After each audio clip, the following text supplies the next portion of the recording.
Hello everyone, nature of লাভলিতে আপনাদের সবাইকে স্বাগত। আজকে বিশেষ একটু দরকারে বাড়ি থেকে বেরিয়েছিলাম বাচ্চাদেরকে নিয়ে। ওর পাপা ভীষণ ব্যস্ত ছিল, এই জন্য আমাদের সঙ্গে আসেনি।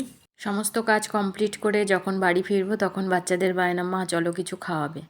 তো এই কারণে এখানে চলে এসেছি। স্টার্টারটা চয়েস করেছিল সন্টু, ওর পছন্দের। এটা ছিল হচ্ছে মাটন কাটলেট, আর কিছু খাবার অর্ডার করা হয়েছিল।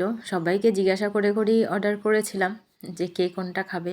আমার অলিভিয়া তো আসলেই নান পছন্দ করে, কিন্তু আজকে ওকে বলেছি বাটার নান নিতে হবে না, কারণ অলরেডি এখানে স্টার্টার রয়েছে। এটা খেলেই কিন্তু অর্ধেক পেট ভরে যাবে। তারপর রয়েছে একটা থালি, রয়েছে একটা মাটন বিরিয়ানি। বিরিয়ানিটা আমার চয়েসের। আমি আগে বিরিয়ানি মানে মিডিলে আর কি খাওয়া ভুলে গেছিলাম। আসলে ব্যাপারটা হয় যেখানে সেখান থেকে বিরিয়ানিটা খেতে নেই। বিরিয়ানিটা এমন একটা জিনিস, যে কোনো খাবার একবার যদি মানে অরুচি এসে যায়, তো এটা আমার ক্ষেত্রেও হয়েছিল। বিগত কয় বছর আগে এরকম ঘটনা ঘটেছিল। তারপর থেকে বিরিয়ানিটা খেতে পারতাম না, ওই যখন নিজে বাড়িতে বানাতাম তখন। তো যখন ওই দীপাবলিতে এখানে এসে অর্ডার করেছিলাম, ভীষণ ভালো লেগেছিল। তারপর থেকে তো ভীষণ ফ্যান হয়ে গেছি মাটন বিরিয়ানির। তো সেটা একটা অর্ডার করা হয়েছে।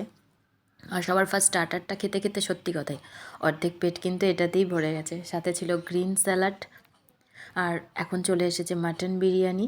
আর একটা থালি অর্ডার করা হয়েছিল যেটা সন্টুর পছন্দের। তো আমার অলিভিয়া বলছে আমি মাটন বিরিয়ানিও খাবো, আর থালির ওই ডাল আর ঝুরঝুরে আলু ভাজা যেটা ওর পছন্দের সেটাও ও খাবে। এটা ছিল একটা মাটন থালি।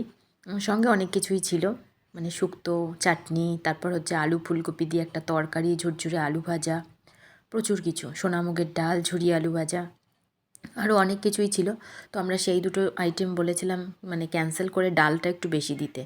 বাট ওরা এতটাই মানে আমরা মাঝে মধ্যেই এখানে আসি, এতটাই মুখ চেনা হয়ে গেছে, ওরা কোনোটাই স্কিপ করেনি, বরঞ্চ আরও বেশি বেশি করে দিয়ে দিয়েছে।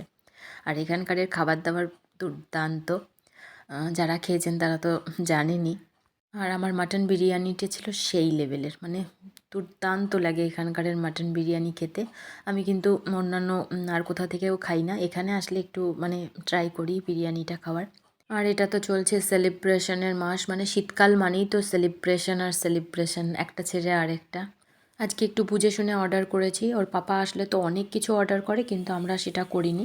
আমরা যতটুকু খাবো ততটাই নিয়েছি, তাও তো একটু বেশি বেশি মনে হচ্ছিলো। বাট পয়সার কেনা জিনিস ফেলতেও মায়া লাগে, তাই একদম কিন্তু গপ গপ করে পুরো খাবার আমরা খেয়ে নিয়েছি, একটুও কিন্তু বেশি হয়নি।